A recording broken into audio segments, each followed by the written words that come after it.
Now to a good news story and one connected with this show. A big win for the farmers of WA, West Australia's controversial Aboriginal heritage laws, which we exposed here on this show. On the eve of them coming in, which prompted a fierce backlash, are set to be scrapped by West Australia's Premier, Roger Cook. This was just 1 month after the new rules came into effect and imposed harsh penalties for landowners that might disturb more than 50 centimetres of soil. You might remember I had a bag of soil there, of sugar, to show how little you needed to cause damage to upset these laws. Joining us now to discuss this, Pastoralists and Graziers Association of WA President, the man behind opposing these regulations, Tony Seabrook. Tony, we had you on last week. I didn't realise we would be so quickly having you back to celebrate what sounds like fantastic news. Congratulations. No, Rowan, steady down, mate. We're not there yet, not by a country. Don't call Wild West for no reason. So tell us what is happening. What do you expect to happen this week? Well, Friday night the story broke, and along the lines that you just explained, then we waited all day yesterday for some sort of clarification from anybody in the government, and it didn't come. And then last night, Minister Dawson was wheeled out, and he was actually the inventor of this crazy idea. And when it was all over, we've still got no idea. So there hasn't been a definitive announcement from the government as to clarify what was in the paper and what we think might have happened. I think the Labor Party over here is chaos. I think they're in a pile of pain. They don't know what to do. But the Premier should have come out quite clearly first thing yesterday morning on the back of that headline to state exactly what's happening, and he hasn't done that. Well, Tony, Tony, I was going to say, it's pretty clear to me that the Prime Minister has almost surely been on the phone to the Premier and said, this is causing us a huge amount of problems with the voice. But the fact is, though, even if you get rid of these amendments, which have been so controversial, you're still going to be stuck with an act that can cause all sorts of issues. And I'm thinking about how, since 2019, Twiggy Forrest was trying to build a series of dams and weirs across his cattle property, and that was knocked back in a tribunal off the basis of these laws that will still exist, not the amended ones, on the basis that there was a spiritual water serpent that traveled this river.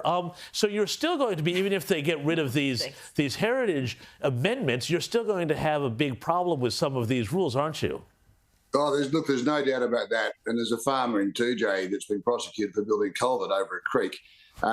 But look, going back to what you said, I think there's certainly been federal intervention here, and they'd be mad not to, because this is causing them an enormous amount of grief with regard to the voice. Now, people are simply saying, my God, if this is going to happen under this sort of legislation, where on earth might the voice take us to?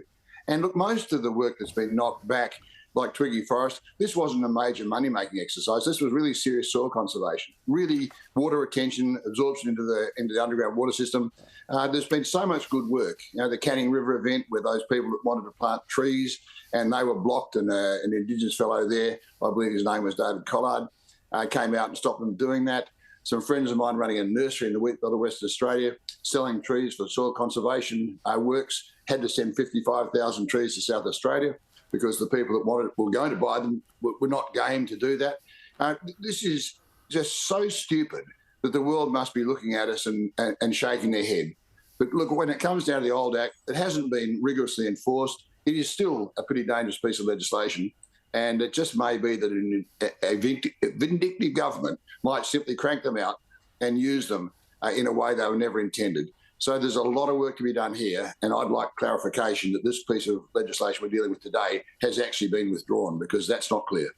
And do you fear, Tony, that once the referendum is done and dusted and that's no longer hanging over the head of the federal government, that the WA government can just bring back the worst of these laws, the amendments that have caused so many problems, because post-referendum they've got a lot less to lose?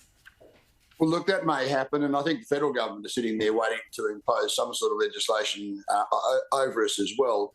But look, there's a couple of things at play here. They call it the Aboriginal Cultural and Heritage Act. Heritage are the things on the ground, the things you can feel and touch, they're visible. The cultural gets back to the woggle, this mythical thing. This is like a religion. Yeah. And no other religion has the ability to enforce its beliefs over the community. the concept of this mythical thing that they call the woggle, the river serpent, that is a belief system that they well should have. It's not a problem, it's theirs, but they ought not have the power to inflict this on the rest of us, especially when it will cost us hundreds of millions of dollars to try and comply with this mythology. So, Tony, we'll put the corks back in the bubbly and we'll wait till we get clarification of exactly what is happening in WA. So we'll speak again soon. Great to chat to you now. It's an unfolding story, and to a certain extent, we're almost relishing what they're doing here, because they're allowing a debate to occur that would never have happened if they hadn't been quite so stupid as to put this piece of legislation at play. And the longer they drag it out, the more pain they're going to cause themselves. Tony Seabrook, keep up the brilliant work you're doing there in WA for the Pastoralists and Graziers Association, and we'll chat again very soon, I have no doubt. Thanks, Tony.